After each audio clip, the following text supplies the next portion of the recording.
एक घने जंगल में एक ऊंचा सा दरख्त था।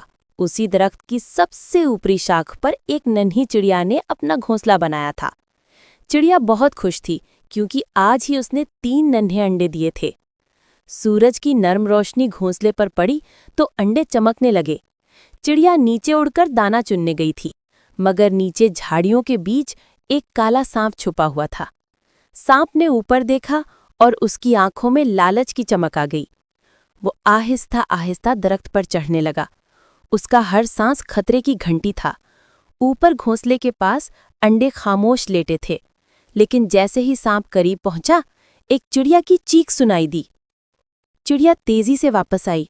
उसने अपनी चोंच से सांप पर वार किया, फिर जोर से अपने परों को फड़फड़ाया।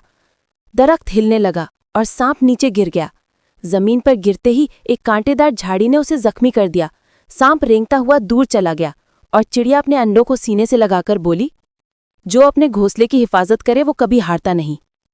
सबक: हौसला और मोहब्बत सबसे बड़ी ताकत है।